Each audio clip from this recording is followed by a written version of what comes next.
हमारे जीवन में ईश्वर को पहला स्थान देना ही सबसे उचित व्यवस्था है, ऑर्डर है। ईश्वर को केंद्र में रखना और आत्मा द्वारा खुद को संचालित करना ही अपनी मुक्ति, अनंत जीवन और पूर्णता के मार्ग की ओर प्रगति है। 20वां सामान्य सप्ताह 16 अगस्त 2021 सोमवार। पहला पाठ न्यायकर्ताओं का ग्रंथ अध्याय 2 पद संख्याएं 11 से 19 तक और संत मती का सुसमाचार अध्याय 19 पद संख्याएं 16 से 22 तक। हम जिसको पाना चाहते हैं और जिसके वास्तव में हकदार हैं, हमें वही मिलता है। जिस पर हमारा ध्यान गहरा होता है वही हमारे जीवन का केंद्र बन जाता है।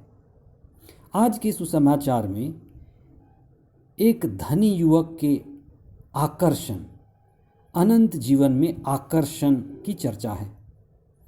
वह अनंत जीवन पाने के लिए आकर्षित है, सिर्फ आकर्षित, समर्पित नहीं। लेकिन उसका धन से, संपत्ति से, संसार से बड़ा ज़्यादा प्रेम है। धनी युवक के लिए अनंत जीवन का आकर्षण बाहरी है, ऊपरी है, उथली है, छिछली है, परिधि में है। हम हजारों चीज से आकर्षित हो सकते हैं, लेकिन आकर्षित होकर के हम समर्पित नहीं हो सकते। धनी युवक के लिए हजारों चीजों में आकर्षण है। अनंत जीवन पाना भी एक आकर्षण था, लेकिन उसका बड़ा गहरा प्रेम धन से है, संपत्ति से है, संसार से है। उसके केंद्र में धन बसा है। आध्यात्मिक व्यक्ति वही है जिसके केंद्र में ईश्वर या आत्मा है। जो पवित्र आत्मा के अधीन है वही आध्यात्मिक है। वह व्यक्ति जो प्रभु को चुनता है वह प्रसन्न होगा। जैसे संत पौलुस जेल में बंद थे, उनके पास कुछ भी नहीं था, हाथ पे हथकड़ी थी, ना खाना ना पीना, बस अत्याचार। लेकिन ईश्वर की कृपा और ईश्वर की उस उपस्थिति उनमें व्याप्त थी। इसीलिए वे कहते हैं प्रसन्न रहें। मैं आपसे फिर कहता हूं प्रसन्न रहें। धनी युवक के उदासी का कारण धन का बंधन है। हम ख्याल रखें, धन जरूरी है जीने के लिए, ना कम ना ज़्यादा। पर हम धन के मोह माया में पड़ सकते हैं और धन बंधन बन सकता है।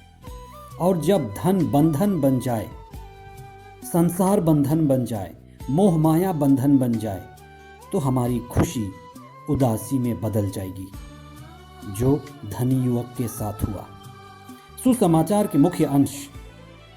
एक व्यक्ति ईसा के पास आकर बोला, गुरुवर, अनंत जीवन पाने के लिए मैं कौन सा भला कार्य करूं? ईसा ने कहा, आज्ञाओं का पालन करो, हत्या मत करो, व्यभिचार मत करो, चोरी मत करो। नवयुवक ने कहा, मैंने इन सब का पालन किया है, मुझ में किस बात की कमी है? ईसा ने उससे उत्तर दिया, यदि तुम पूर्ण होना चाहते हो तो जाओ, अपनी सारी संपत्ति बेचकर गरीबों को दे दो और स्वर्ग में तुम्हारे लिए पूंजी रखी होगी। तब आकर मेरा अनुसरण करो। यह सुनकर वह नवयुवक बहुत उदास होकर चला गया, क्योंकि वह बहुत धनी था। संत पौलुस ने तिमोथी को अपने पहले पत्र अध्याय 2 पद संख्या 4 में बड़ी महत्वपूर्ण बात बताई है। वह यह है, वे कहते हैं, ईश्वर चाहता है कि सभी मनुष्य मुक्ति प्राप्त करें और सत्य को जानें। ध्यान रहे, ईश्वर चाहता है कि सभी मनुष्य मुक्ति को प्राप्त करें और सत्य को जानें। अतः हमारे जीवन का मुख्य उद्देश्य, एकमात्र उद्देश्य मुक्ति को पाना है, मुक्ति का अनुभव करना है। संत मती ने सुसमाचार अपने अध्याय 5 में 8 आशीर्वचन के साथ पूरे अध्याय में जो शिक्षा दी है वह मुक्ति के मार्ग की शिक्षा है।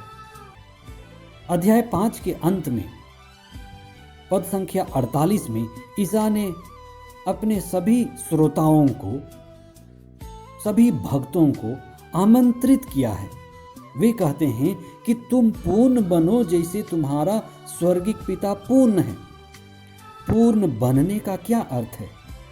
पूर्ण बनने का यहाँ अर्थ है मुक्ति के योग्य बनना, पवित्र जीवन के रास्ते पर चलना, अपने जीवन को व्यवस्थित करके जीना। To live a orderly life is holy life. पूर्णता का जीवन, मुक्ति के मार्ग का जीवन, ईश्वर के आज्ञा पालन में ही हमारी पवित्रता, योग्यता और व्यवस्था निहित है।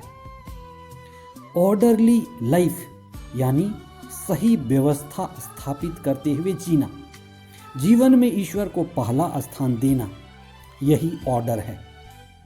ईश्वर को केंद्र में रखना और आत्मा द्वारा संचालित होकर जीना, यही मुक्ति पाना है, अनंत जीवन या पूर्णता के मार्ग में प्रगति है।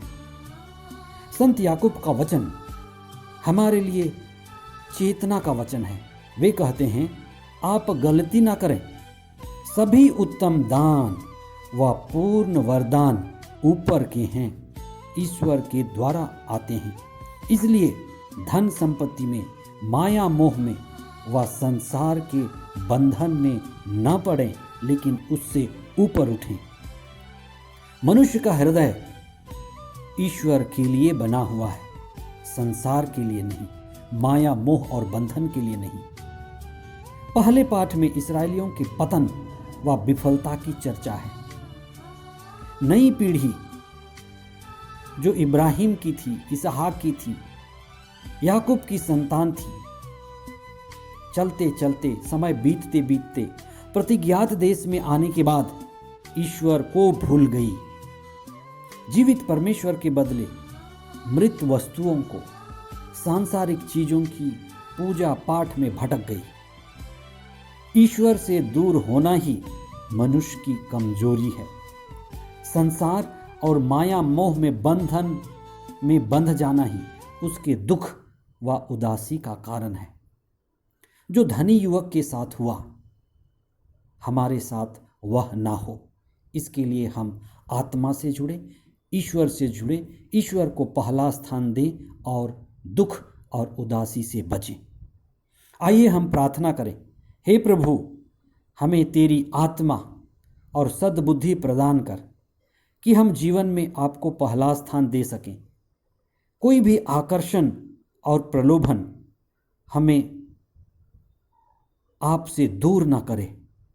आपके जीवंत वचन की शिक्षा हमारे मन व हृदय में तृप्त हो सके। हम यह प्रार्थना करते हैं हमारे प्रभु ख्रीस्त के द्वारा। आमीन।